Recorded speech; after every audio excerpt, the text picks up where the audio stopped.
Good morning, everybody. Welcome. It's Thursday, February 12th, 9 a.m.-ish. Only a few minutes behind. I'm Ryan Dorsey, it's the Land Use and Transportation Committee. I'm the chair. We have 3 items on our agenda today. We have 2 routine zoning bill sort of hearings, and then we have a work session for 25066, which will be for the purpose of allowing the introduction of some amendments for consideration. There will not be any vote taken on any amendments or the bill today. This is just so that the committee, who has already heard the bill and taken public testimony on it, can consider these proposals for amendments. So we will get right into these hearings. Today we are joined by Councilwoman Sharon Green Middleton, the Vice Chair of the committee, Vice President of City Council. Good morning. We have Councilman Paris Gray. We have Councilwoman Felicia Porter. Thank you, Mr. Chair. We have Councilmember Zach Blanchard.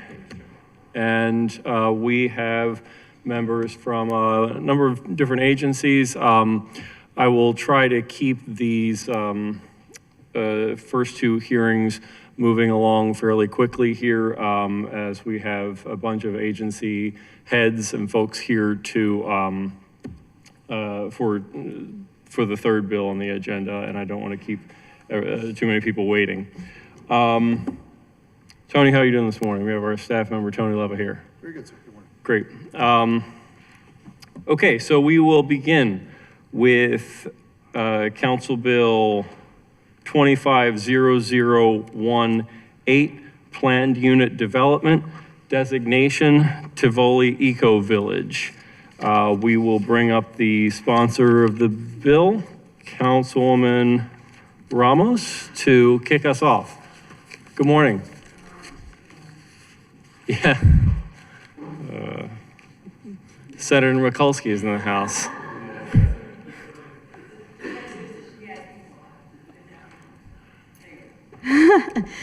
Good morning, Mr. Chair. Good morning. Good morning, members of the committee and all present. I'm Odette Ramos, the 14th District City Councilwoman.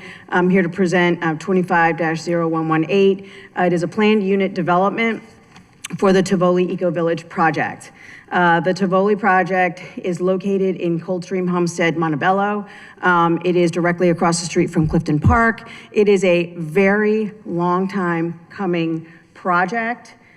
We started on the design and thinking about the project when I lived in the community in 2007, and have worked diligently with DHCD and others to tear down 150 homes, and now we're going to be putting in, as you'll hear from the applicant, close to 125.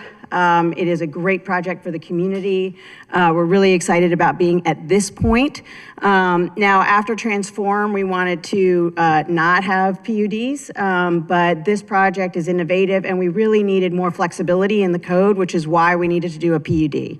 And you'll hear from the applicant a little bit more specifics, as well as the community leadership. But I would urge a favorable report. I sent in my testimony early this morning, and again, we're just really excited about this project. It's also going to be the city's first net zero project, so it'll be off the grid. It will be something that helps residents be able to have, as we all know, our electric bills are ridiculous, and so this is one of the things that this development will help us look at. What are some great alternatives? We have really, it's been a long time coming. So I want to thank the commissioner and DHCD for really sticking with us the entire time. It's been a very long time coming. I want to thank the community as well for their patience. This passage of this bill marks a significant milestone for us to be able to move forward on this project. So I'm grateful for your support and look forward to the next steps. Thank you, Mr. Chair. Thank you. We will go through our agency reports. Starting with the Law Department. Thank you, Mr. Chair. We approve for form and legal sufficiency. Great, thank you. Planning Department. Good morning, Mr. Chair, members of the committee. Eric Tiso for the Planning Commission. This was reviewed by them in their public meeting on November 20th. As the sponsor said, this will be the first PUD since the overhaul of our zoning code in 2017. Unlike many of them that you may be familiar with, which were designed to mechanically solve problems to just make things happen, this is an example of what PUDs are really supposed to be for, creating an innovative way to get a project done in an elegant fashion. So with that, all of the required findings and considerations are outlined in our staff report in more detail for your reading, but I'm happy to say that the Planning Commission recommended approval and can answer any questions. Great, thank you. Housing. Thank you, Mr. Chair. Jason Wright, representing DHCD. We respectfully stand behind our favorable bill report, and I have Deputy Commissioner Redfern here today if any questions that arise that might be directed towards her. Thank you. Thank you. DOT. Good morning, Mr. Chair. Christian McNeil with DOT. We stand by our bill report without recommendation. Thank you. Thank you. BMZA.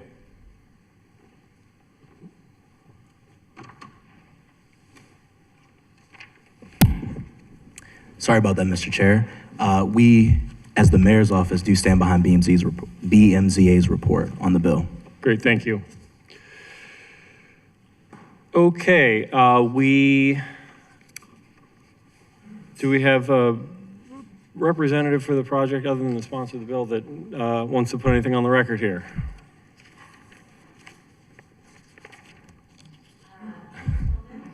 If you don't need if you don't need Councilwoman Ramos's stool, you don't. Okay. Can you hear me? Yeah, Actually, so thank you, Councilwoman Ramos, not just for your stool, but also for that phenomenal introduction. I think I'm going to have to start carrying these around because a little farther down and I can barely clear this. Gotcha. So I am joined today by my colleague Caroline Hecker, as well as Mr. Mark James, who is a representative of Urban Green, and Ms. Kristen Gideon from MK Designs, the engineering team. I understand that there is quite a full docket today. I don't want to take too much time, but I do want to provide a little bit of background on this project. This is the first planned unit development since the passage of Transform Baltimore. We're incredibly excited about it. It's going to bring 100 net zero single-family detached and semi-detached homes, community green space, pedestrian mews, a multi-purpose building that's going to be designated for community use, and then 8 of the detached dwellings are also going to include accessory dwelling units. Just a little bit of background on the reasoning for the PUD. Thank you, Mr. Tiso, for providing a little bit already. This project would require variances from the minimum lot area, maximum lot coverage, maximum impervious surface, minimum front yard, minimum interior side yard, minimum corner side yard, and minimum rear yard requirements. And then there would also be conditional use approval that would be necessary for the community center. There has been robust community outreach, and this project is really a product of the partnership between my client, the developer, and the community. I know that the planning department has already submitted proposed findings of fact. I have also submitted a robust memo going through the numerous legal considerations for new planned unit developments. So I'm going to let those stand and welcome any questions. Do we have any questions for the applicant? Mr. Chair. Real quick, we have with us Councilman Parker. Good morning. Just giving you recognition there. Councilman Blanchard. Thank you, Mr. Chair. This question may be for the applicant. It could be for someone else, and if so, I apologize. And this is an awesome project, and great to see this moving forward. And I know there's been a lot of work going on for years to get this moved. My question just specifically, so I kind of had the sense that like PUDs and URPs, the general strategy was like post-transform, the idea would be sort of antiquated and there were issues with having them. Mr. Tiso had alluded to, this is really what PUDs are supposed to be for. Could someone just elaborate on, probably applicant, why for this specific type of project, a PUD is the right tool? Yeah, absolutely. So it really contemplates a type of development that doesn't otherwise exist in the city. The level of density and also the combination of these single-family detached and semi-detached homes, plus on top of that, there's going to be a full energy grid to facilitate this being net zero. So the setbacks need to be a little bit different than what is standard and considered normal across Baltimore City. This really is, I mean, it's the first net zero project, it's the first eco-village in Baltimore City, and it's not something that could have been contemplated when drafting the code in 2017.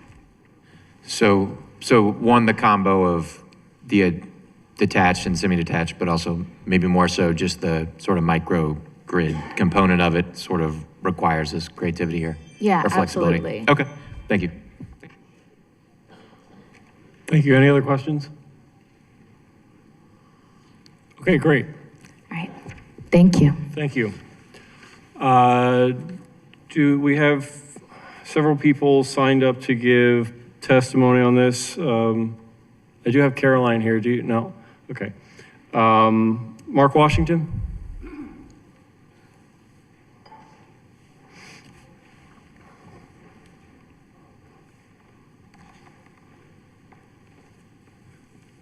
Thank you, Mr. Chair. Thank you, panel. As has been stated, this project has been a long time coming. It's a testament to the perseverance, not only of the Chum community, but to the city of Baltimore and the developer itself. This community, through various administrations, have worked together tirelessly to bring this development to fruition. I am thrilled that we are at this point. The difference that this will make in the Coldstream Homestead Montebello community goes without saying, but the ripple effect that it will have on Northeast Baltimore in general, with Chum being the gateway, is something that I don't think we should take lightly or overlook. So I appreciate you all. We're hoping for your support, and I just want to thank the city of Baltimore again and Urban Green for making this a reality. Thank you. Thank you. Mark James?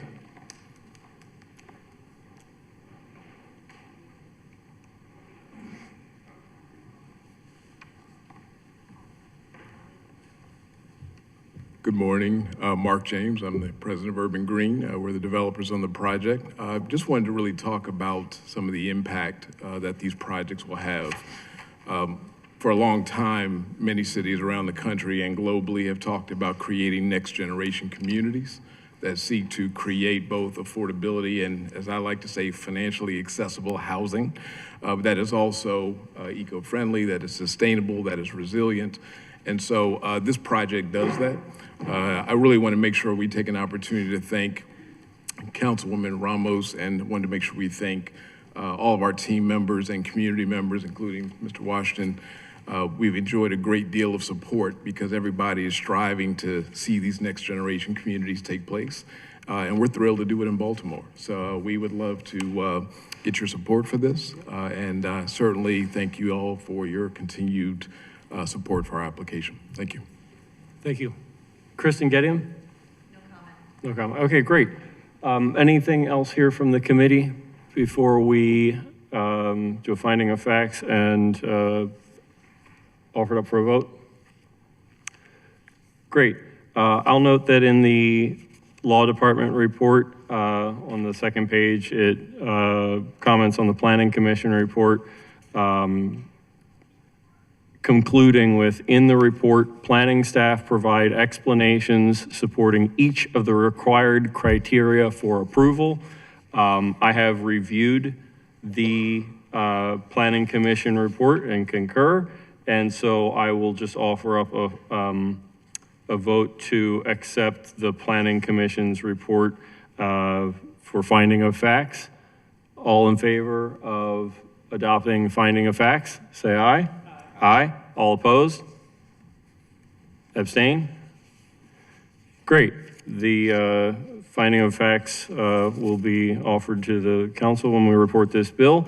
I will, on behalf of the sponsor, I will offer this bill up for a vote.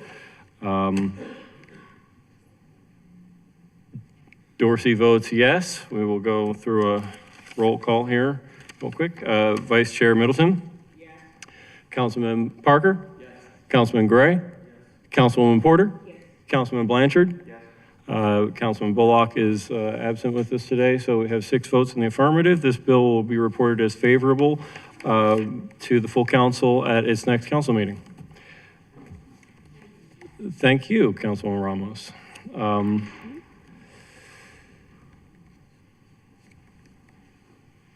Next bill is 250139, zoning, rezoning, conditional use conversion to a commercial composting facility, 6101 Bowleys Lane. This, I'll just say, is a long time coming. Very happy to get this moving along here. We have been talking about zero waste, waste reduction, and the ability to compost in the city for as long as I have been on the council. I think in my now full 9 years on the council, there has probably been one, if not more than one, hearing on the subject of composting and zero waste every single year that I've been on the council. And so I am very thankful to have us moving forward here. This, like the last bill, would ordinarily be scheduled for hearings on the last Thursday of the month as part of our routine land use docket. But both of these bills had funding and planned programming timelines associated with them, so we moved them up to an earlier hearing date to move them along. The last one because of some significant ARPA funding, and this one because of some other significant funding and plans that needs to stick on a timeline. I say all that to say I am happy that this is really moving along expeditiously at this point. This is an I guess it's formally listed as coming from Councilwoman McCray, but I believe this is from Parker. We'll have Councilman Parker come up to the podium here and it's co-sponsored by Councilman Parker. Oh. I was just going to let the administration present. Yeah, okay. I'm very excited. Yeah, good. Okay, good. But it's Councilperson McCray's bill. Yeah, okay. That's but it's an administration bill here. So I will let Christine from Public Works give us a quick presentation, just an overview on why we want to do this, real quick. Sure, Mr. Chair. Or we can go to the mayor's office as an administration. Let's go to the mayor's office. How about that? Let's just do a quick little opening here from the mayor's office. Morning, Mr. Chair. Tyler Chanella, Deputy Director of Government Relations for Mayor Scott. It's exactly as you said, right? This is a step forward in our zero waste efforts to have this compost facility at this location. And this bill is just a technical step so that we can have their operation there. It's changing it to allow for, industrial composting. So we needed to put this bill in to change the zoning so that way we can have their operation. And obviously, we respectfully urge a favorable report from this committee. Great, thank you. All right, let's jump into bill reports here. We have with us Councilman John Bullock. How are you doing today? Thank you, Mr. Chair. You didn't wear a wig. I thought you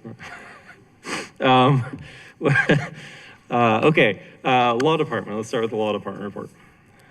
Thank you, Mr. Chair. Michelle Toth on behalf of the Law Department, and we approve for form and legal sufficiency. Great. BMZA.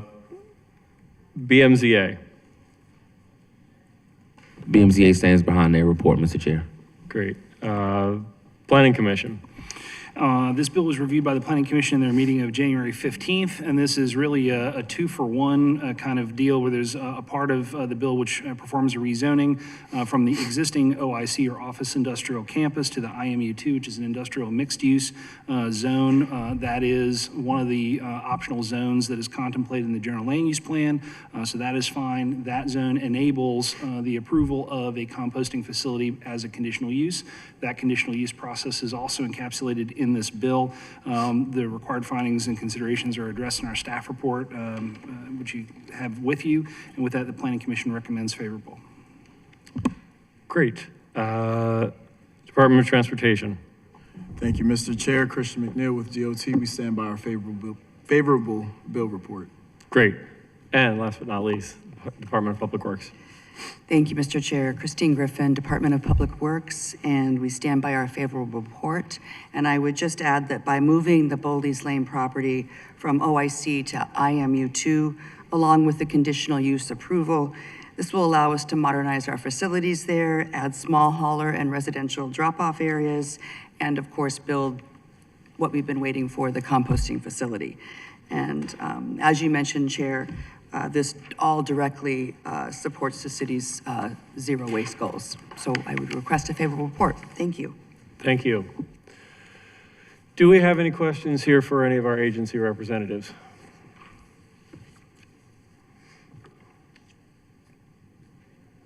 Okay, without any agency representatives, we will go to public testimony. I have, does it say Mark Cameron? No. I have a Mark signed up for public testimony here. Okay. Then we have no public testimony on this bill. Quickly, I will refer back to the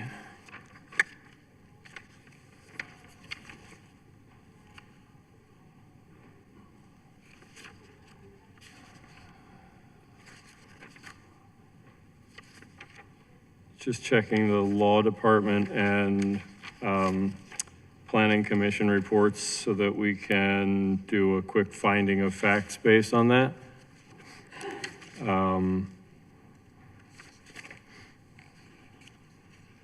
One moment.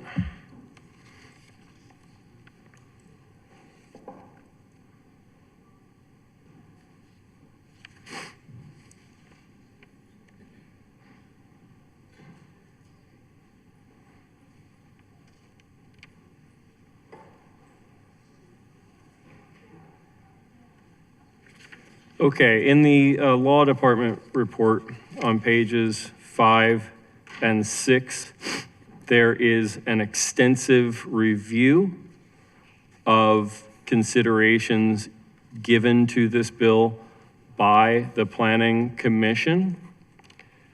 In their recommendation, there are extensive notes on the ways in which this bill satisfies the standard of the law for rezoning a property based on the mistake rule, and goes on to approve the, or recommend approval of the conditional use for a composting facility, that it meets the standards for that. And so I would offer up the notes in the Planning Commission report as findings of fact on this matter. All in favor of recommending these finding of facts, adopting them, say aye. Aye. All opposed, say nay. Abstentions? Okay, great.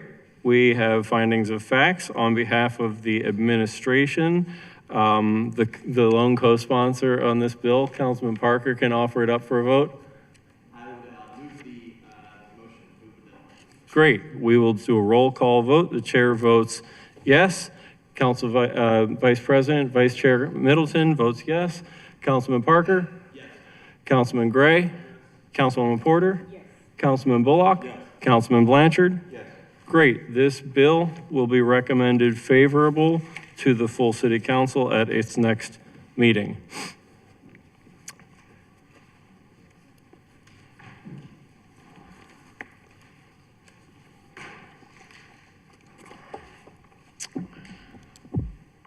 Council Bill 250066, Housing Options and Opportunities. No, you have not been invited to the podium. Thank you, Mr. Murphy, but this is not your time to speak. This is a work session of the committee. You do not have the floor. I'm sorry, this is an inappropriate time for you to, yeah, okay.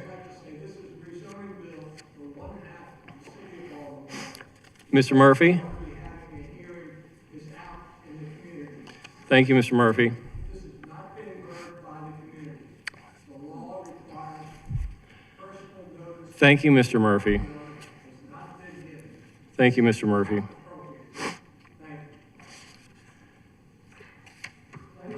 This bill has been heard on 2 prior dates. We have taken public testimony on the bill, and I know that members of the committee and the members of the council have heard extensively in those hearings, in letters that have been submitted to the council and to conversations that have been brought up to individual members. I think the purpose, intent, and such related to this bill is well known to the members, such that we can consider a couple of amendments that are to be offered up here today. Some from the mayor's office, and we have others from Councilman Parker. I will first go to Tyler Schnella from the mayor's office to share his amendments that have been circulated with the committee and are in our packets here. Thank you, Mr. Chair. Good morning, Mr. Chair and members of the committee. For the record, and for those from the community joining us, my name is Tyler Schnella. I serve as the Deputy Director of Government Relations for the Mayor. Today, I will present the administration's final package of amendments to the Housing Options and Opportunity Act. But before I get into that, I want to talk about what we know. Housing is too expensive. 70% of Baltimoreans say the cost of housing is a major issue. The median sale price of a home in Baltimore has gone up 34% since 2020. Last year, 40% of renters in Baltimore spent more than 35% of their income on rent. According to the Maryland State Housing Needs Assessment, home ownership is increasingly out of reach for Marylanders, with 49% of moderate income households able to afford the median home in 2022, down from 75% in 2000. Second, we don't have enough of the kinds of housing that people want in the neighborhoods that people want to live in. Flexible, small-scale, multifamily homes. Research from Live Baltimore shows that if the city makes vital efforts to create new and renovated housing matched closely to market preferences, it could attract between 4,294 and 5,855 additional households each year over the next 5 years. The overwhelming majority of these households are seeking multifamily options, and most already are Baltimore City residents, looking for an opportunity to stay in the city as their housing needs change. At the same time, Baltimore City is the only jurisdiction identified in the state's housing production and zoning capacity analysis with a net shortage of land to support housing growth through 2045.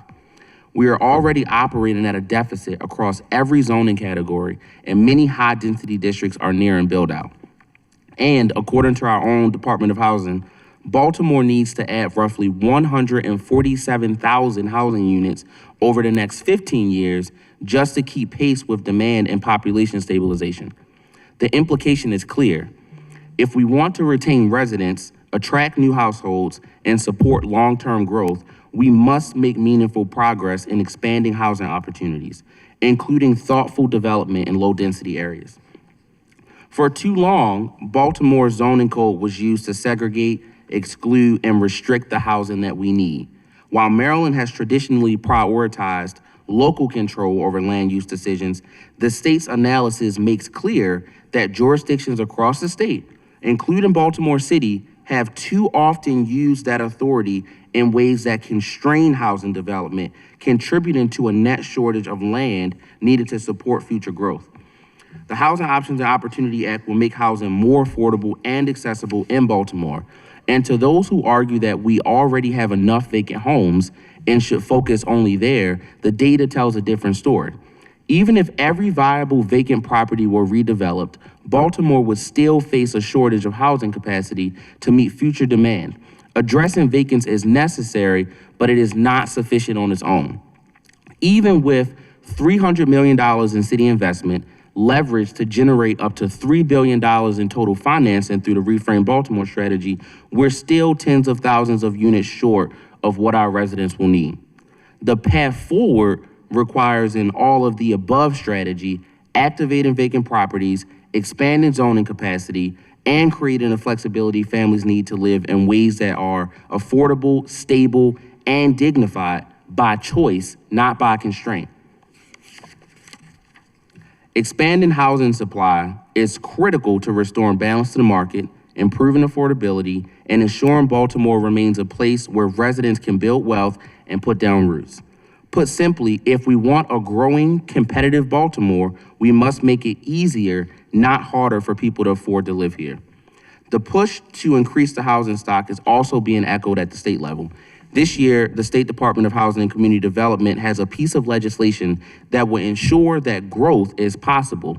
It would encourage townhomes where only single-family homes are currently authorized, and would make additional changes that have already been adopted by the City Council through other portions of the housing package. I referenced the statewide legislation to simply state that in Baltimore City, within the state of Maryland and across the country, there is a need to expand housing options in order to accommodate the needs for residents in 2026 and for years to come.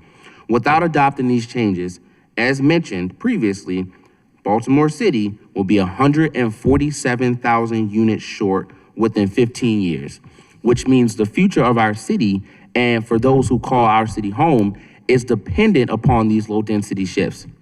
And before I walk through the amendments, I do want to take an opportunity to begin to thank the residents, community leaders, and stakeholders who took the time to attend our town halls, participate in community conversations, and testify at prior council hearings.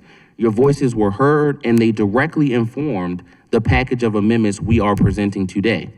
As we developed this legislation, the administration was guided by a clear directive: expanding housing options in Baltimore while doing so in a way that is thoughtful, balanced, and responsive to neighborhood concerns. We heard clearly that residents want progress, but not at the expense of community character and stability.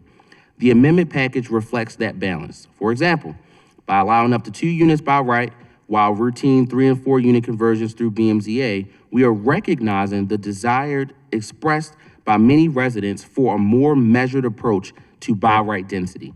This framework preserves opportunities for growth while maintaining an important level of review for projects with greater potential neighborhood impact. We also heard concerns about ensuring that tools like accessory dwelling units are implemented responsibly and with clarity. These amendments strengthen our approach so that we can expand housing opportunities while remaining attentive to the realities residents raise throughout this process. At its core, this package is the result of listening. It allows us to retain the spirit and intent of the legislation, increasing housing availability, supporting affordability, and creating pathways for responsible redevelopment while demonstrating that community input meaningfully shapes our policymaking.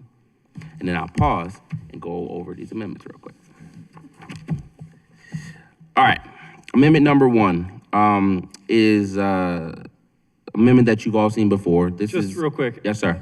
I'll make sure all the committee members note these amendments are in the packet. Yeah.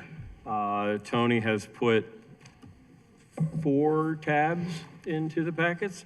So the tab here for MOGR is these amendments. They're 6 pages long.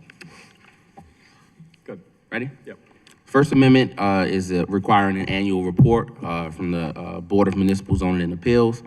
And the report shall be annually submitted to the Mayor and City Council on the board's activities. The report requires that it contain the total number of approvals of conditional use conversions for all multifamily dwellings of more than 2 units in the previous calendar year, the total number of approvals for conditional use of a multifamily dwelling in a new building in the previous calendar year, and the total number of denials of conditional use conversions for all multifamily dwellings of more than 2 units in the previous calendar year, and the reason for each denial. And this amendment was a result of several members of the council as well as the public raising points around us being sure that we're tracking the number of units that are developed as a result of the implementation of this legislation. Second part of that first amendment also requires that the Planning Commission and the Director of Planning shall submit a triennial report to the Mayor and City Council. That report will include the total number of buildings constructed for the purpose of low-density multifamily dwelling use during the reporting period, the number of buildings approved for conditional use conversion to a low-density multifamily dwelling use, the number of units in each building constructed as or converted to a low-density multifamily dwelling, the gross floor area of each unit created as a result of the construction or conversion to a low-density multifamily dwelling, the zoning district, council district, and neighborhood where each low-density multifamily dwelling unit created during the reporting period is located, and a recommendation on whether to continue or modify the status of low-density multifamily dwellings. It also requires that all necessary data for compiling the report is collected and preserved. The second amendment, I'll turn it over, Mr. Chair, if you can help there. That is the ADU amendment that we work closely with the chair and the Department of Planning on. Thank you. Tyler was asking me to step in here because I helped to craft this amendment language, working collaboratively with the planning department staff and law department.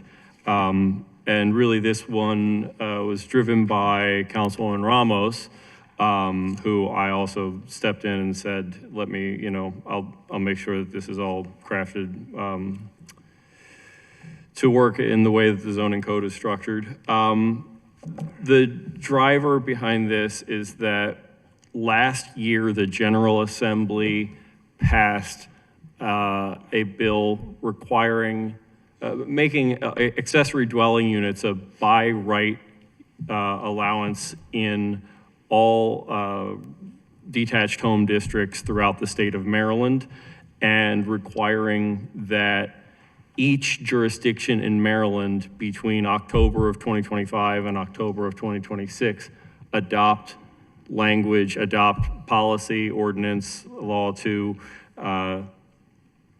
allow that state law to be carried out within their jurisdiction. So they say that ADUs are, accessory dwelling units are permissible, but then recognize that the way that they are actually permitted to happen goes through a local process, and that local process has to be updated to facilitate that. And so this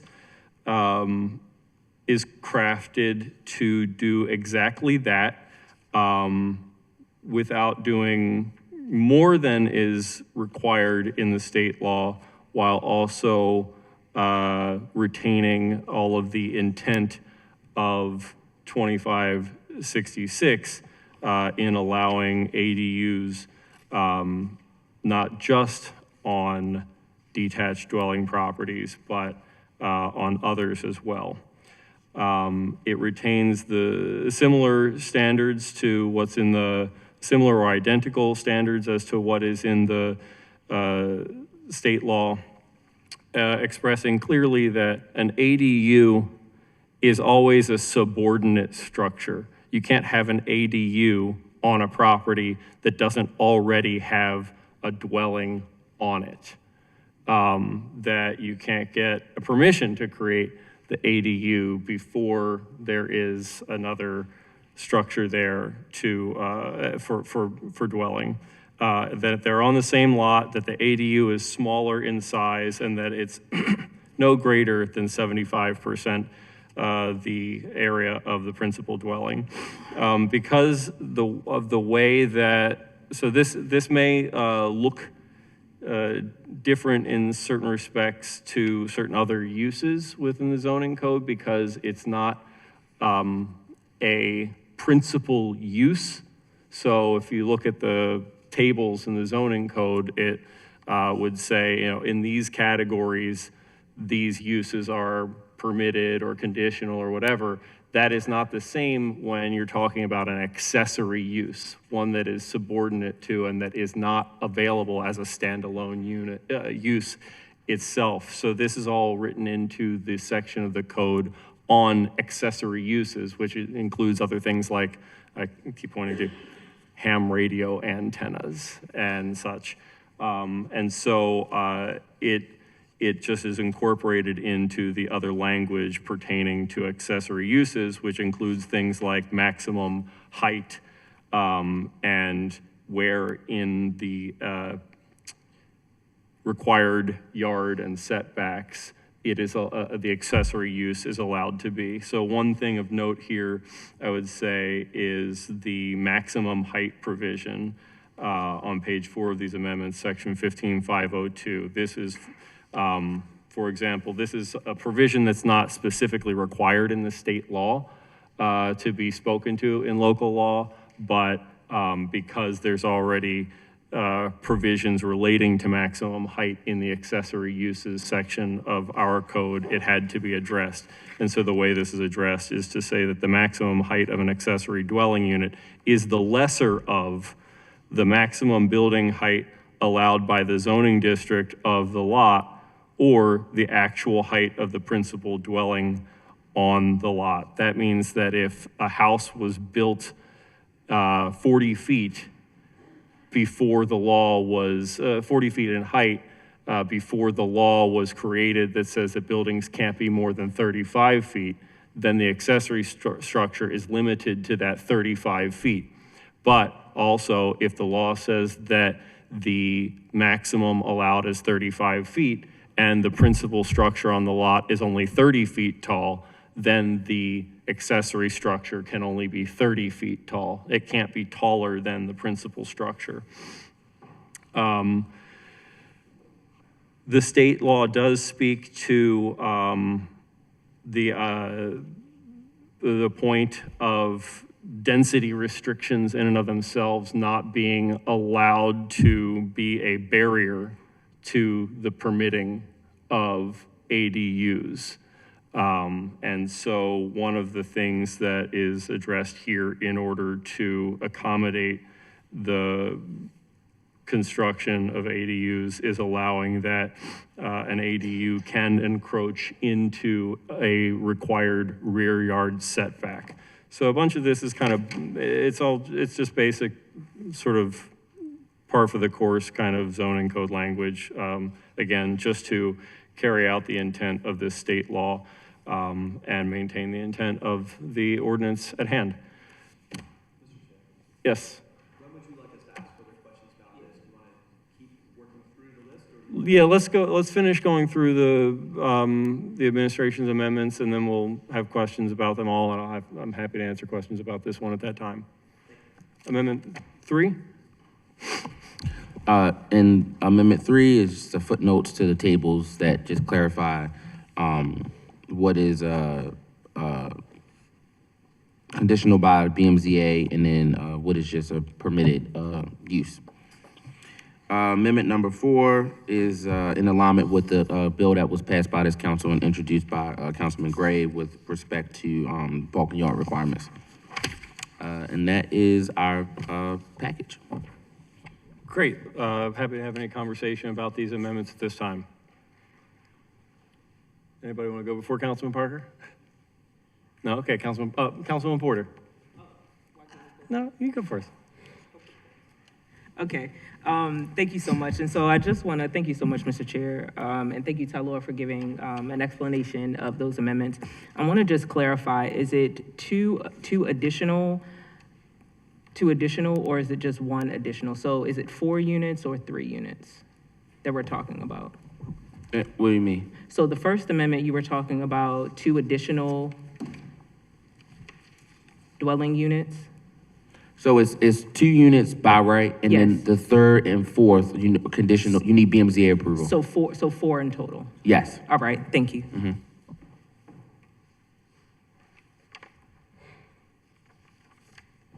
Councilman Parker. Thank you, Mr. Chair. Thank you to the administration and to the chair and for others for working on the amendments. Really appreciate you bringing them before us today. I was really curious to see the ADU amendment, so thank you for the thorough explanation of that. I know it was a subject of significant conversation at our last hearings. Just a few questions around that, only because I'm not an expert on ham radio and other similar structures, ham radio antennas. What's the approval process then for somebody who wants to build an accessory dwelling unit? I don't. Maybe it's here in front of me, but if it is, it's not jumping off the page. So if one has a property that is eligible for this, how does one go about getting the permissions for it? Eric? Yeah. So if somebody were to apply for construction of a new unit, it would be referred to the zoning office. They would find that an accessory ADU is allowed in that zone, and then they would approve it, and it would continue on for the regular permit review. So if it's allowed, it's allowed, but they have to meet all of those requirements. If not, there may be variances involved. So in other words, it's the regular construction process. Thank you very much. Along those lines, in what, so it's a secondary use, the primary use. In what zoning districts and/or attached to what primary uses is an ADU allowed? Any dwelling unit. Any dwelling unit, whether multifamily or otherwise. So it's not restricted to single family. That's correct. So a multifamily building, like an apartment building that had a rear yard, could apply for and build an ADU, and that's true across from R10 all the way down to R1. Yes. Commercial zoning? Eric? So theoretically, yes. I mean, commercial zones allow multifamily already, so you would already be allowed more than one unit. So I don't know that it gets you anything extra restricting it to an ADU, but it's possible. Okay. The final question along those lines, I understand there's the ADU can't be more than 75% of the floor area and can't be higher than the lower of those two numbers. Is there a limit to the number of ADUs that could be on the same lot?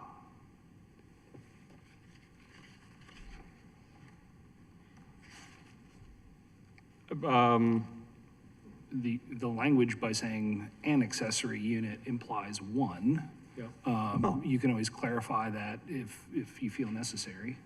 Oh, fair enough. Okay, so right now we think it says one, and it would be a single dwelling unit. It wouldn't be like an ADU couldn't be a 2-unit structure? No, because then it wouldn't comply with the definition. It would become a multifamily use on its own. Okay. Does the sponsor think we need to further define that? I mean, I think that Eric's correct. An implies singular. Okay. And when we use the word dwelling, we mean an open-ended or broader concept that is inclusive of all types of dwellings. It could be single-family dwelling, it could be multifamily dwelling, it could be detached, semi-detached, whatever. But when we say dwelling unit, we mean a single unit for dwelling. Great. Thank you all very much. Appreciate Councilwoman Porter.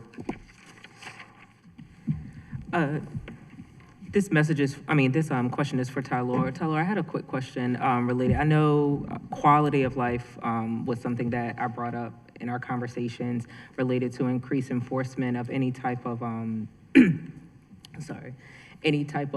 individual that would take advantage of this. Have you all developed some sort of strategy around the additional code enforcement and or quality of life for communities? Excuse me. I can take a look at that. So a couple of different things that are in place. One, we have the Strengthening Renter Safety Act that we just, reported on in terms of how we are, working through that on the larger multifamily. And we are partnering, we are friendly partners with Councilwoman Ramos and the bill that will be heard next. I think the hearing is next week, that would specifically also get to some of the enforcement issues and quality of life issues in terms of holding landlords accountable for the smaller units as well. And what about, and just also to add to that, what about any type of permitting issues or bottlenecks? We've heard significant issues related to the permitting system.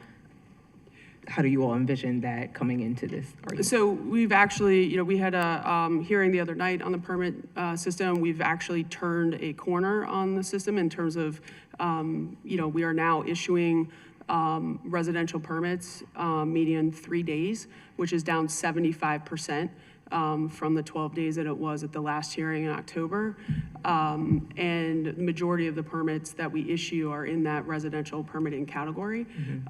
So we are seeing that the permit system itself is working. It is turned the corner from the original launch of that system, and are actively, continuing to work to tweak and improve it for some persons. And Commissioner, is that one type of permit, or is that all the permits?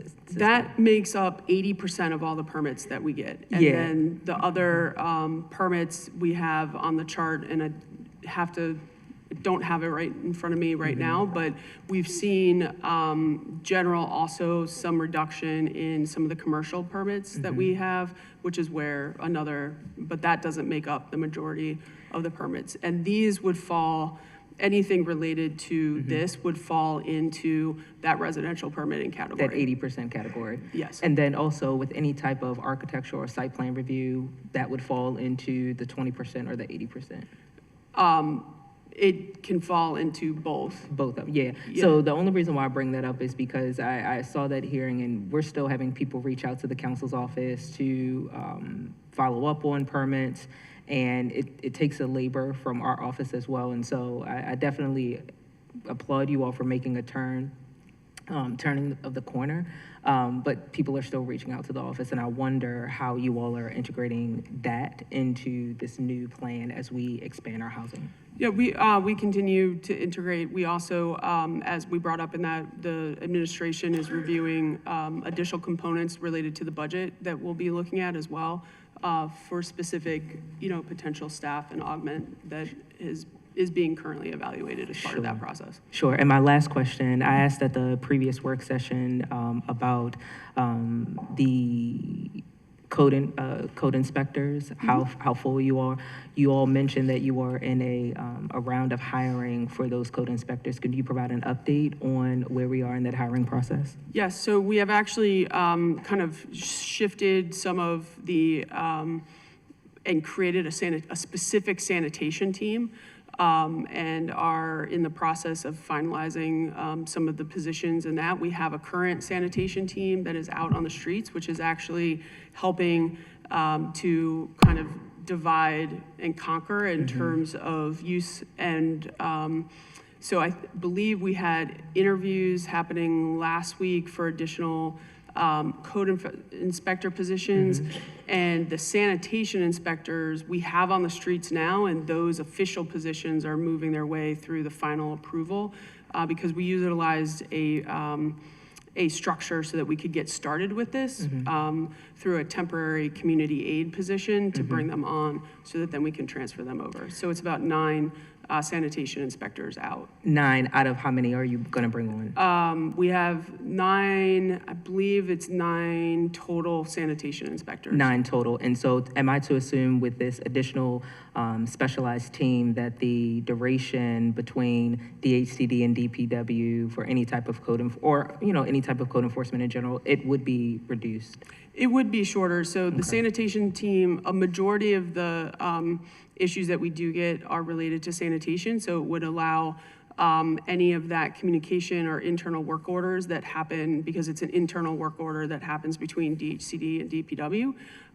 So it'll allow that to happen. We've also been evaluating, how to also shorten that time with, some of the, DPW and the sanitation team being in certain sectors at the same time so that the inspection can happen and then trash can get picked up, et cetera. And this is just a follow-up. I'd like to meet with you offline to kind of review those durations. I want to see before and after, and what were some of the trade-offs that happen in other aspects of DHCD in order to support this measure. Thank you. And just one last thing there. I think that as it relates to any of the quality of life issues that, folks raise, if you all have, ideas or ways that we can address those things, please bring them to us. I don't want to get ahead of Councilman Blanchard, but I just literally had a conversation with him the other day around some of the trash issues that he's thinking about, and he has a a pretty comprehensive proposal there about how we can do some proactive work around, some of the development of multifamily properties and the trash associated with them. That if you all have some of these other ideas around how we can address the quality of life issues, please, bring them to us. We're more than happy to, have a conversation and consider any legislation that could, support what we're doing here. And I appreciate that, Tyler. My only add to that is that we've been talking about some of these issues during budget season, multiple hearings for a number of years now. And so, the ideas are there. We just need to see what the trade-offs would be and the implementation execution within the planning. Thank you. I'm going to go Councilman Blanchard. Councilman Blanchard. Thank you, Mr. Chair. I'll briefly reference Mr. Snell's point based off of Councilwoman Porter's question, and then I'll make a comment about the mayor's amendments. So having gotten, a ton of great feedback from both constituents of mine as well as folks across the city, I see my favorite constituent, Mr. Charles Williams in the back, probably sending an email right now about this.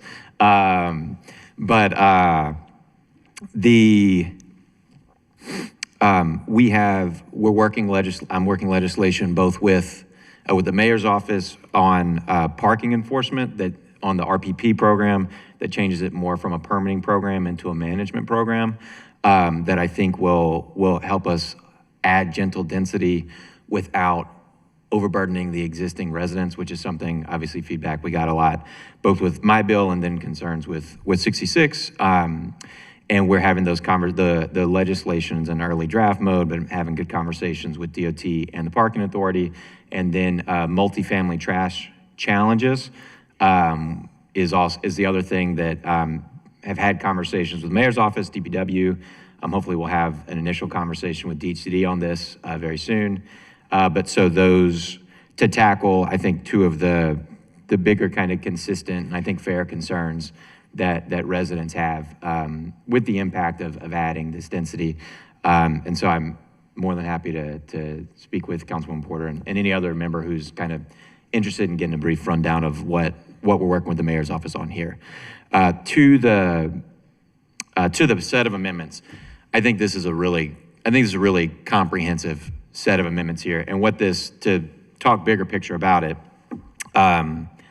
obviously someone who supported the original version of the bill, but it allows that second unit by right everywhere in the city. That's the gentlest density you could conceive of, is one additional unit. And then for a third or a fourth unit, right, so you have to go before the BMZA, so there's a public hearing process for it. The BMZA will release an annual report every year, so we'll see, hey, what are the neighborhoods this happening in? All these sorts of additional, right, questions are getting answered, not just at the hearing, but every year at the BMZA, the BMZA is gonna release a report, and then every 3 years, the planning commission or planning department? The planning commission will then release a comprehensive report of both all of their assessment of all of the new 3 and 4 units, but also of the 2 units as well. So there is, to the concern that I think a bunch of folks understandably have of kind of like, hey, I'm gonna wake up one morning and all of a sudden my block is gonna go from being single family homes to a bunch of, 2, 3, 4 unit homes. It's not conceivable with this set of amendments that would happen. And so I really do think this is a very thorough package of amendments and how this is functionally going to work. I just want to flag that. So thank you, Mr. Chair. Councilman Gray. Thank you. I know there was discussion previously in a hearing about proactive enforcement and proactive inspections with modifications, conversions, or new builds. I want to ask, where's that conversation going? Because I think a lot of the angst and fear from a lot of folks come from right now, currently, we don't have the capacity or the capability to have these proactive check-ins to make sure that if someone puts in a permit for electrical work, that someone will come to ensure that it was done properly. Where are we with that? Because I feel like if that is a hurdle that we can actually conquer, that would go a long way in instilling people's trust, whether this bill was passed or not. So we are still evaluating the proactive, like what potentially that proactive inspection could look like. Staff has started to look at what some of the needs would be in terms of how to do that. There are some challenges in terms of timing, because you can only gain access to a property if someone's there to let us into the property. So we're working through some of those different things. I was just checking with Tylor. Off the top of my head, we were needing to see what the final commitment was from the follow-up from the committee hearing, the hearing that we had on Tuesday. But it is part of our commitments in terms of following up from the permit hearing that we had on Tuesday. Yeah, like I said, whether this bill passes or not, that has to be something that the city has to implement. If we have a health department that's small and mighty and they're actually able to go and do random stop-ins, we have to find some type of creative way to do the same to ensure that our offices, and I'm sure I'm not the only one in certain areas, we get calls from people who purchase homes and then effectively they bought a lemon. The electrical work was shoddy, or whatever, plumbing was really bad. They didn't notice until 2 or 3 months later. They come to our office, and obviously, we have our hands kind of tied to, in the back, because there's nothing we can effectively do once they purchase the house. And so I would love to see something done as soon as possible to just make sure that people are protected from some of these fly-by-night folks. No, we understand, and when you pull the permit, you do the work, you call in for an inspection, we go out and inspect, pass, fail, work through that, and there are some times where we're evaluating as well. Sometimes people pull permits, they never actually do the work. Sometimes there are people that are bad actors that pull permits, do the work, and never call in for the inspection. So we are working on, how to evaluate and do that, and that's part of our commitment. Yeah, and I'm sure you guys have information on who those actors are, and just be proactive and target those folks. I think, like, once again, this goes a long way to instilling trust in the public, because right now I know they don't think that that we're doing a great job on that end. And so anything that we can do, I think will just go a long way in instilling that trust. So thank you. Absolutely, understand. Council Vice President Middleton. Thank you, Mr. Chair. Just to kind of piggyback on what my colleague from the 8th District talked about, can you explain to me, and I guess Tylor, you can do this, what process did you use to come up with these amendments? So the amendments are the result of, again, so we had the in-person town hall at the school, at Coppin. We had a virtual town hall, several letters and pieces of correspondence that we received from several community members who testified on this bill, as well as from conversations with members of this council. We actually received a letter from somebody who we first received a letter of opposition from, and she sent the letter back saying, after further thought, right, we will be okay with 2 units by right and 3 and 4 being conditional by BMCA approval. That was something that we were thinking about once it started to become clear that there were, I guess, some concerns around the number of units from members of the council, as well as from what we heard from the public, specifically around the idea that somebody could just create an additional dwelling unit and not have a process for community input or involvement, which is why we thought that the BMZA process was most appropriate, because it allows for community to go before the BMZA and express, their opinion on whatever their neighbor is proposing to do with their property. as it relates to the, I think that's the most important one. The First Amendment comes from, I think, really just deep discussions, honestly, with, and some great points that Councilwoman Porter made around the reporting, and around the need to ensure that we are collecting data, and so we came up with the annual data collection as well as the triennial study and report that has to be released by the Planning Commission. And the ADU amendment came as a result of conversation with Councilwoman Ramos, but then also this dichotomy of the city, that there are neighborhoods in our city that have covenants. And the state passed the ADU law, which also applies to those covenant communities, right? They can't get out of the ADU requirement because they have a covenant, right? So what we did was, in using that state enabling legislation, created some of the ADU language that will be in the city code as well. So are you planning to go back to the community to share the amendments that you came up with? I appreciate the intro that you presented.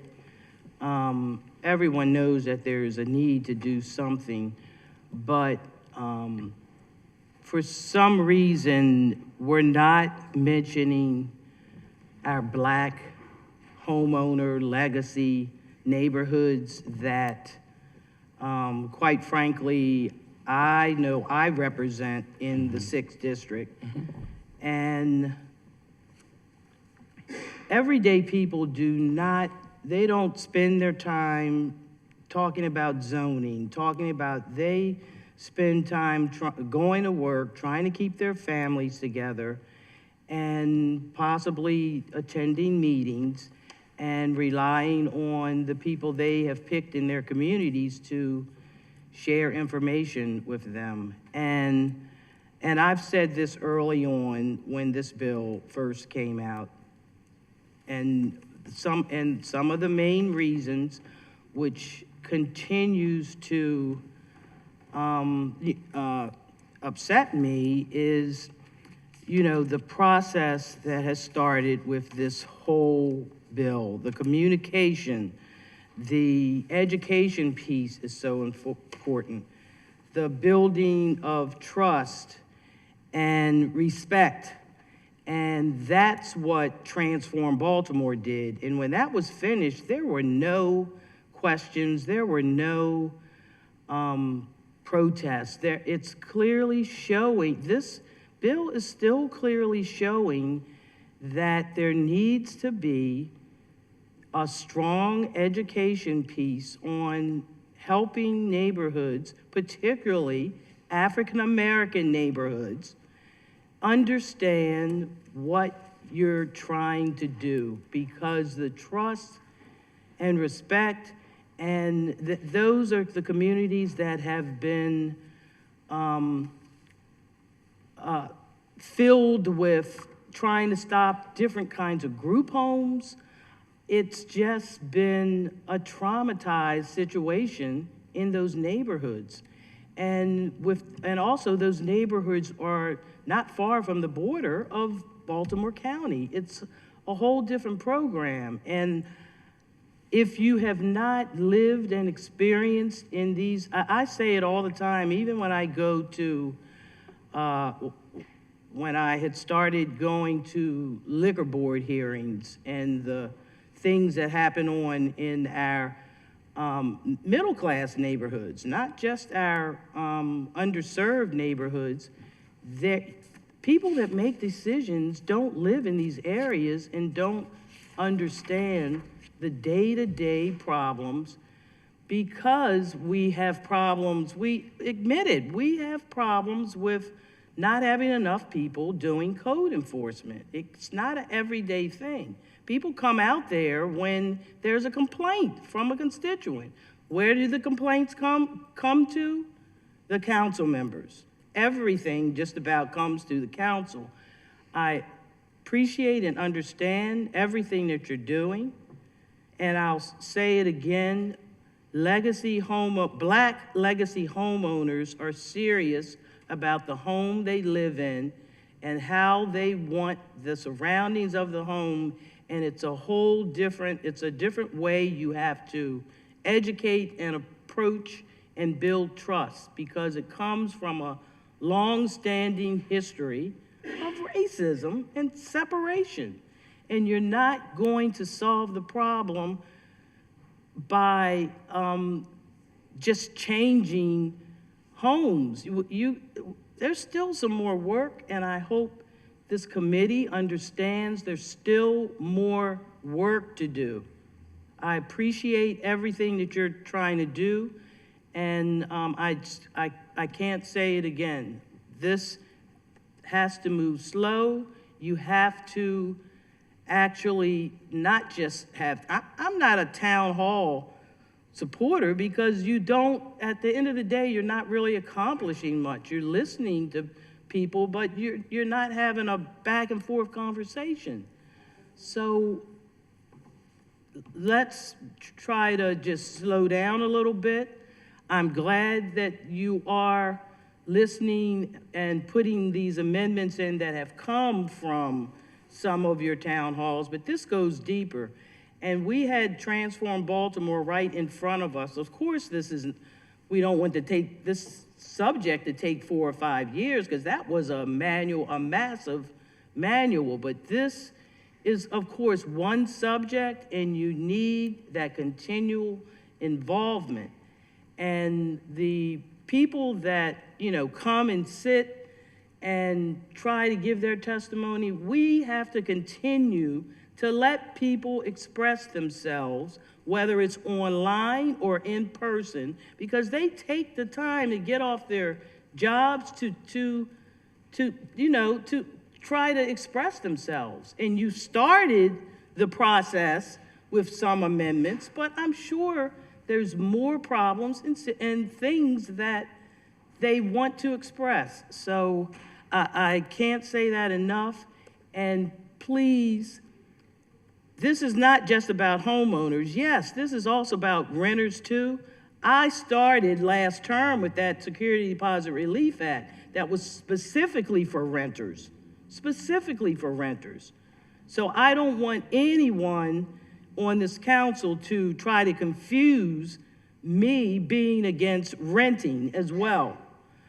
So on that note, I'll stop here, but everyone knows that I have been against this bill from the very beginning, and this will continue until I see more communication with our residents, and also building that trust and respect of their property. Thank you.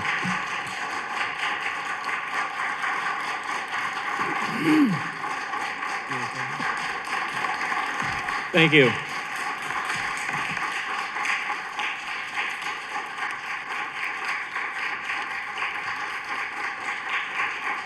Order, please. Please. Thank you. Thank you.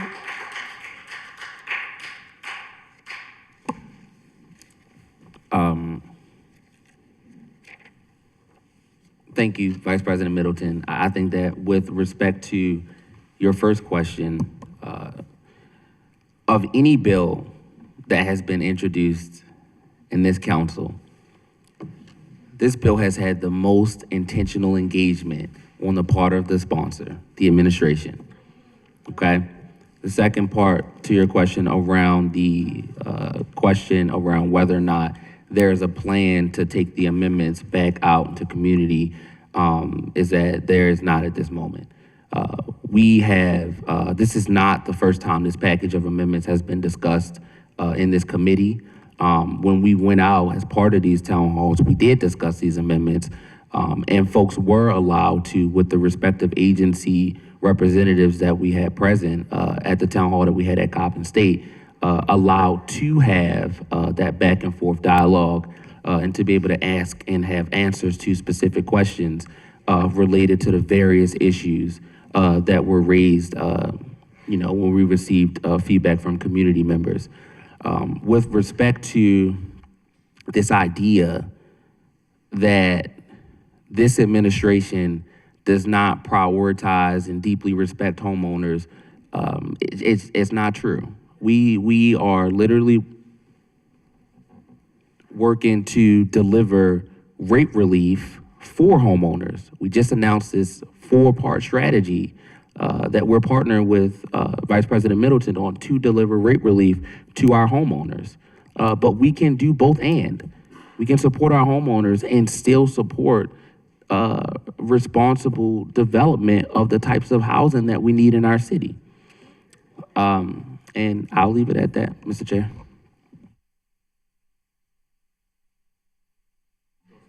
Thank you, Councilman Gray. Yeah.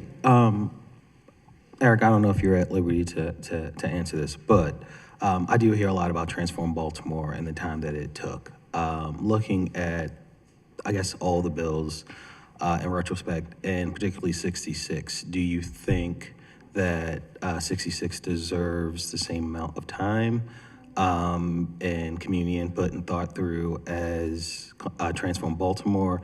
And if yes or no, could you explain why? Well, the two are quite different. This is the overhaul of the entirety of the zoning code was a once-in-a-generation event. It replaced a 40-year-old zoning code.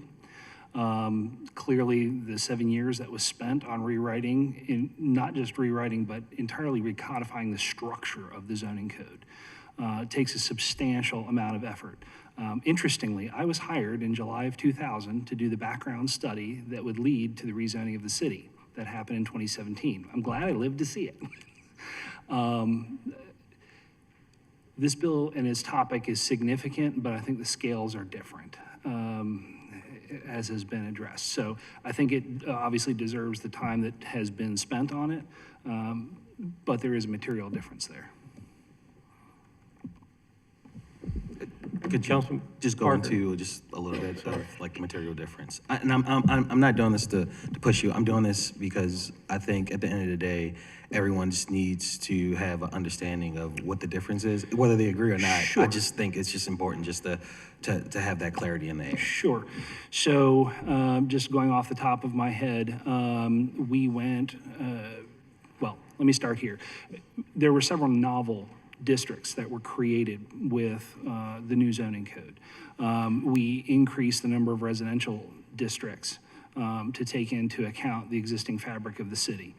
Without going into too much of a history lesson, in 1971, when the prior zoning code was created before I existed, not by much, but there were two maps, actually. One was a use district and one was a bulk and height district. And so how they overlapped each other, you could have two properties across from each other on the corner that were in the same use district, but in different bulk and density, and vice versa. And so in 71, when they had to shoehorn all of what existed into the then modern style Euclidean zoning code, they had to do the best they could. And so that led to a lot of nonconformity across the city because they had to pick a district and just kind of make it work. So when we were writing Transform, we added a number of residential districts. We created entirely new zoning districts. We previously had 3 industrial categories. So we still have I-1 and I-2, which is kind of replacing what was there, but we have a battery of special mixed industrial districts, office industrial campus that you heard about in the first bill today, bioscience campus district, all of those things that did not previously exist. The downtown zoning was confined geographically. That was changed to allow the downtown to expand. The fact that we went from this cascading organization of everything in this district plus the one lower was just confusing for readers. We went to a chart and table based, which is something I personally campaigned for. So there's significant differences between the two codes. I believe that we succeeded in right sizing. Prior, the zoning board in the highest years heard around 1,000 cases a year. On a good year, it was only 700. That fell to the low 300s. And with the zoning bills that have already been passed with the bulking yards and the parking that have already been approved, I suspect that number will fall even further. So that was a mammoth task of once in a generation. Thank you. Councilman Parker? Thank you, Mr. Chair. Thank you, Mr. Gray. Thank you, Mr. Tiso, for that line of inquiry. I'm also, and just to be clear, I'm looking at my colleagues here. I raise this not because I'm trying to stir anything up, but because I think it follows exactly along what Mr. Councilperson Gray was asking about, and because just our due diligence as a committee requires us, I think, to spend some time in conversation based on the agency report from Law, relative to the same question, right? So Law in their agency report raised that there could be some risk of litigation on the basis of the comprehensive rezoning question. And so I'd really appreciate Mr. Tisso's weighing in on this. And again, just for the sake of our processing and making sure we have full information here, I would love to hear from Law as well, if they could return to that and elaborate a little bit or entertain further questions if we have them. Sure, thanks, Councilman. Jeff Hochsteller with the Law Department here. In Law's bill report, as with any legal review we do of proposed legislation, we try to provide the relevant legal landscape. And here, in this report, we were simply pointing out that the potential legal ambiguity in using a text amendment to significantly increase the permitted density across a multitude of residential districts. That's typically the result of comprehensive rezoning. But again, the bottom line is that was simply pointing out the legal ambiguity. We still approve the bill for forming legal sufficiency, but our due diligence was at least informing you all of that potential vulnerability. Recognizing that, not to call for too much speculation, do you have some sense, having named the vulnerability, do you have a sense of the depth of the vulnerability, the degree to which the city might be vulnerable to such a claim or not? As pointed out in the report, there's not clear case law on this exact topic, so we were just pointing that out. If you would like something more specific, drill down, we could look at that, take that back. Thank you, Jeff. Thank you, Mr. Chair. Vice Chair Middleton. Just for the Law Department, after listening to what you just said, would warranting a study of some sort help with your statement about a possible lawsuits and things could happen? How would a study, if we did some kind of comprehensive study? Well, Councilwoman, it's a policy question, but the comprehensive rezoning requirements would include being the result of study, just legally. Thank you. Okay, we're going to go on to Councilman Parker's amendments. There are 3 tabs in the packet that are labeled Parker. I believe the first 2 that are blue and yellow are obsolete, older versions, I think. To a certain extent, yes, but I'm glad to just walk with them and offer clarification as we move through the tabs, if that works for the chairperson. Sure. All right, so so far as I know, and looking to the mayor's office here, to our friends at MOGR, amendment number 1 under the blue tab from November is captured in the amendment already presented by MOGR that we just talked about, which is 2 by right, 3 and 4 by conditional use. So assuming that MOGR agrees with me that that's been covered, then we can move forward. It's a duplicate amendment. Amendment 2 under that blue tab is a version of a transit-oriented density tie-in, similar to what our chairperson has raised in the past. I have no particular interest in continuing that amendment at the moment, and so would urge us to discard it without further conversation. Not because the idea itself doesn't have merit. I mean, no offense to the chairperson. I think the idea has a lot of merit, but the practicality of implementation is very challenging given the flexible and evolving nature of the transit system in the city of Baltimore. Hopefully, always improving, but that's a project we still have before us. So, with the chair's permission, I would simply I don't know if I can withdraw, but I have no particular interest in pursuing that amendment. Amendment 3 under the blue tab. I would like to have us consider. And so this is, while it's a lengthy amendment, if you look there in our document, really the only significant difference is at the very end of it, multifamily low density. A multifamily low density use may be permitted only if the property is owner occupied. We've had a lot of conversation here around home ownership and the importance of that around affordability of home ownership. Many of the examples lifted up in previous testimony around how low density multifamily might be of particular applicability in our neighborhoods has been the concept of a house that an owner occupied house that simply is too big, either at this stage of life or just because it was constructed when there were larger families and things like that, than an individual owner might be able to use. And so therefore it becomes not only unaffordable for folks because it's too much house for them in that moment based on their needs, but may also be a poor use of that space, right? And so there is more density to be gained from that. I found those arguments very compelling. We have a number of properties in the first district as well as across the city that already meet exactly that. Thankfully in R7 and R8, we already have multifamily by right and there's a conversion process. And so those folks have been able, with some complications, but have been able to create multifamily within these larger row house structures and allow for themselves to continue living in those places, but also have an apartment in those houses or 2 apartments in those houses in those structures to be able to help pay the mortgage and the bills and things like that. And so have created more housing and have made it home ownership significantly more affordable in those places where it makes sense.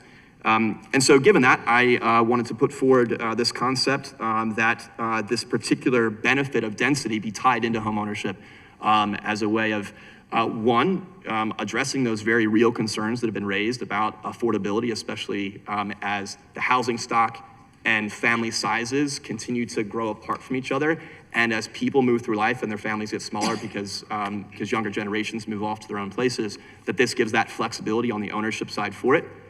I think it also does protect us a bit against the impact of rampant speculation by massive corporate owners of property that we already see in the city. Certainly we have seen with very spectacular results in the fraudulent behavior, allegedly fraudulent behavior of our friends from New York and the hundreds of homes that they purchased across the city of Baltimore and the people that they have left stranded in their wake.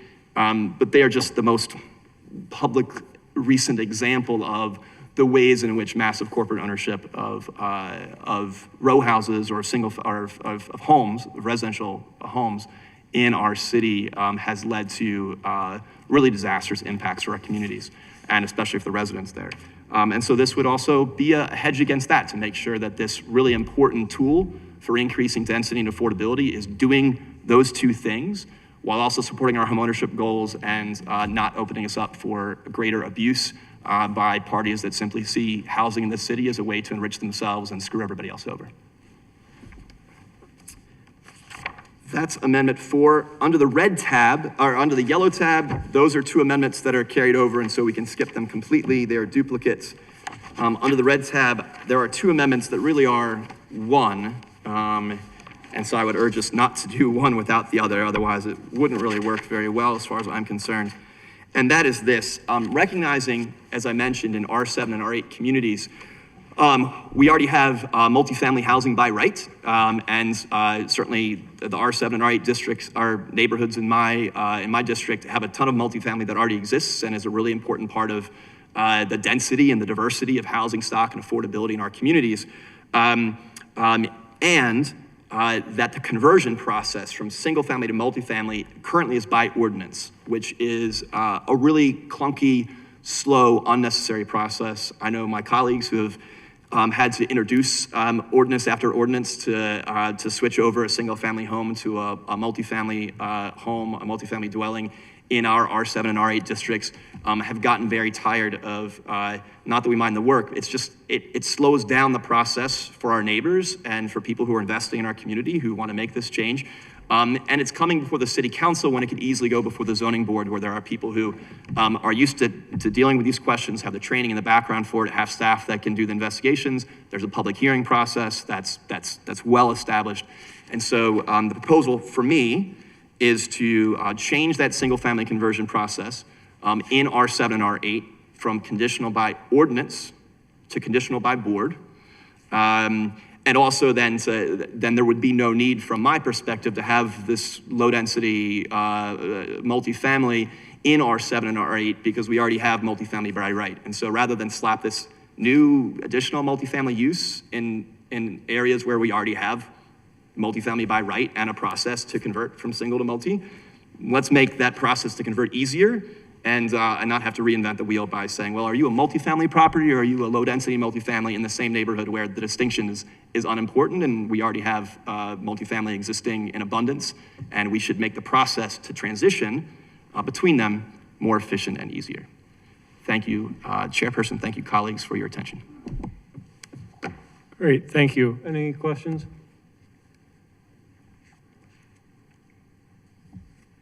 Okay. Actually, Mr. Chair. Yes, I do have one Councilman question. Blanchard. I appreciate Councilman Parker bringing up the New York investor situation. And that is, I think, a very real and important concern for all of us. I saw at the state-city collaboration, the Vacants Oversight monthly group they were doing, that there's a work group of that specifically looking at how to hold that specific set of property owners accountable, and then I think also kind of prevent this type of stuff in the future.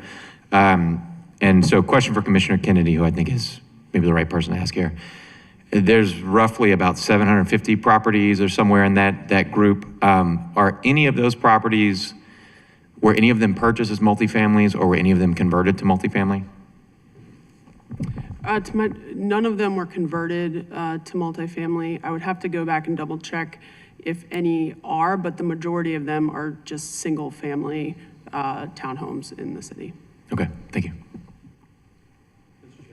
Yes, sir. Councilperson Blanchard, again, without specific numbers, but I did a review of about 350 of those homes back when this first was making waves in Patterson Park a year and a half ago. And I didn't see any conversions as well.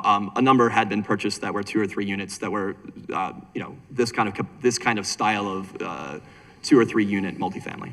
And that's, thank you, Councilman. That's from this group of investors, or that's from the other one in that north of Patterson Park area that had the like 130 unit tranche? This was in an evaluation of the ownership of about 8 of the LLCs holding about 350 of the 750 homes that in the end were found to be owned by that same. By the New York folks. Okay, thank you. Councilman Bullock. Thank you, Mr. Chair and colleagues. Not sure if it's a question or more of a comment. One, in terms of home ownership, as desirable as home ownership is, I don't know how comfortable I am or us putting forward a mandate in terms of home ownership. I think the other piece that I'm not quite clear on is the intent as it relates to, Councilman Parker, as you mentioned, the conversion process. My understanding, again, with the way the bill is already set, it already takes out the condition, or it takes out the ordinance process for conversion. So what would be the I still want to understand the rationale with what you're saying. Yeah, sure, absolutely. So yes, the bill as it's currently written removes the conversion process completely. I'm proposing keeping the conversion process, but changing it from conditional by ordinance to conditional by board. What that would mean practically here is that in R7 and R8 neighborhoods, this is assuming that the other amendments put forward by, if the other amendments put forward by the administration were to pass, specifically the 2 by right, 3 and 4 by ordinance, right? In the end, what you would do is, I think that the benefit is this. One, in R7 and R8, you don't have this duplicate multifamily versus low-density multifamily, which I find to be unhelpful and confusing and just an extra layer of stuff. So I think that's what you avoid, one benefit you avoid. one thing you avoid. The other thing is that it would mean in R7 and R8, it would not be 2 units by right. It would be any conversion to multifamily from single family would require going to the BMZA. So it would be a little tighter than is currently imagined by the amendments. So moving from 1 to 2 would be treated the same under my amendment as moving from 1 to 3 or 1 to 4. Or 1 to 5 or 1 to 6, right? Because right now in R7 and R8, there's no cap of 4. You're switching from single to multifamily, and if there's space on the lot or there's space in the building to have more than 4 units, then by right you can do that. And so I think those are the benefits. Right, not necessarily in opposition to it. It just seems like it's already pretty set out in terms of the square footage, in terms of the properties, how many units you can have.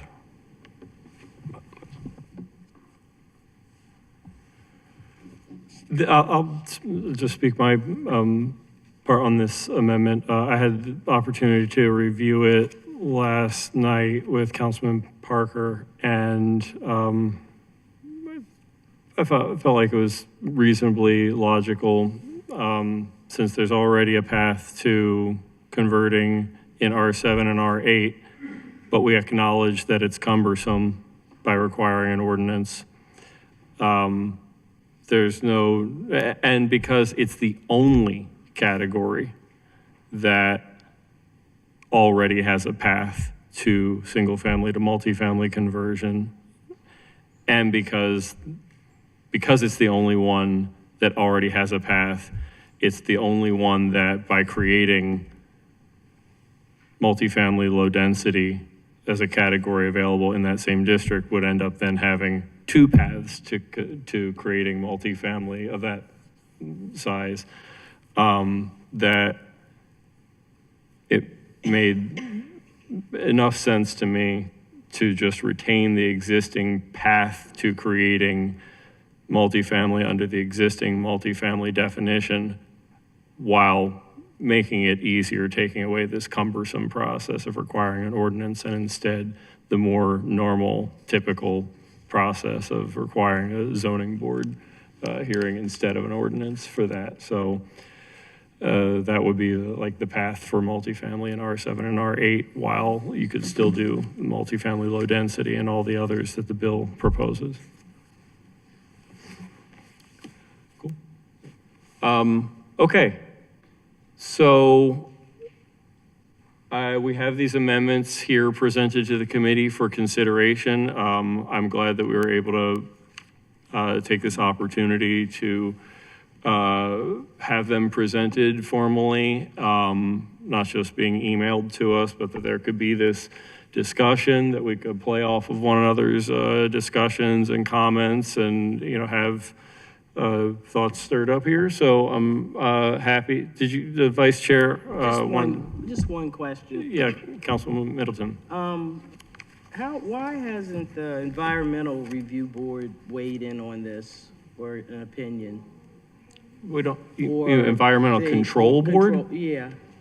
Well, it wasn't referred to them, but the Environmental Control Board is our, what do you call it? Our, or the agency, that deals with citations and so on. Well, Housing Department writes the citations, right, and but still, identifies their when they're, opinion, because this is an environmental change.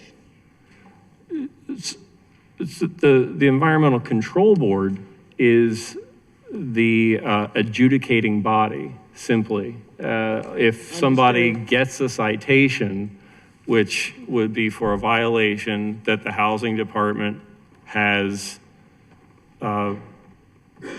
identified as being a problem, the Environmental Control Board would just call balls and strikes as to whether or not a citation that has been issued by the Housing Department was warranted if a person contested that. And in my experience, the only things that really would get referred to the Environmental Control Board for review is about something that specifically adds to or alters the process or the powers and duties that they are there to carry out. And this doesn't affect any of that.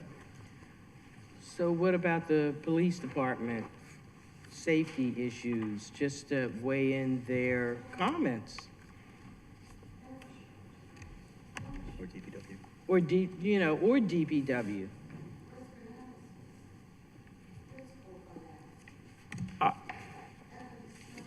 I can explain the Environmental Control Board, but I'm also not in charge of making bill referrals. Right, I'm addressing the administration, whoever wants to speak. Or Yeah, planning. Neither are we. The council president's office makes the determination about what bills agencies get referred to. I think that this is, you're talking about a moderate zoning change, right? Like there isn't much for the police department to. Excuse me, can we please keep order and be respectful here? Thank you. There isn't much for the police department to opine on with regard to safety. If there are specific questions that you have, Vice President Middleton, we can absolutely set up a conversation between you and BPD. I think there should be some kind of opinion. Okay. That's a suggestion. Thank you. Did you have something? Councilman Blanchard? Yeah, Mr. Chair, I don't know, is this kind of a open opportunity for discussion, or are we still? Well, if there's further discussion that folks want to have, we will come back to this at some point. I wanted to make sure that we got these amendments into the record today. Go ahead. Okay, yeah, I just want to briefly highlight, I didn't know what the flow of the conversation, the work session was going to be today.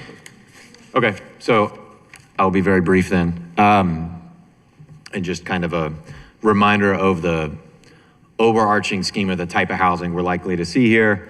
Mr. Snell had brought up the Live Baltimore 2026 report, which, predicts that almost the majority of demand for housing in the city is effectively rental housing of like $1,250 or less a month. That's not new to the 2026 report. That is what we saw in the 2020 report as well. And it's just to kind of drive the point home, like this is the type of housing that we're likely to see being enabled by 66.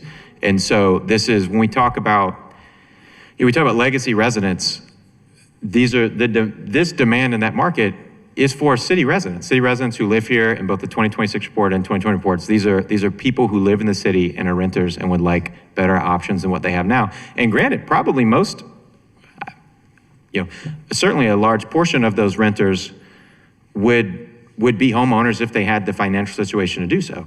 And we have a lot of programs in place to enable that, but like the scale of this problem, we spend more subsidizing homeownership, new homeownership and existing homeownership, than we do on recreations and parks, both operating and capital across the entire city. We already are spending like $150 million a year effectively in subsidizing and creating homeownership opportunities in this city. It's a substantial effort, and it's not probably anywhere close to meeting the demand. We need to create rental opportunities that are better than the opportunities that folks have now. And I know that there's a ton of support for these protections that with both Councilman Ramos's bill and then Council President Cohen's bill from last term to hold bad landlords accountable. Certainly I've been unequivocal in supporting that, and I think most of the council has. But creating more options and opportunities for rental housing at prices that people can afford is the overarching, that is what this bill will allow that is not currently being allowed effectively. And that's why we've had, since 1931, we have effectively banned this type of housing in the city of Baltimore. And we have a situation right now where it hasn't been able to, the market hasn't been able to meet demand because we banned it for almost a century. This would allow that type of housing back. And that's why this is really important. I think it's just important to look at bigger picture, what we're trying to do here. So I just wanted to put that argument for my colleagues out there. Great, thank you. Okay, we are in recess on this bill.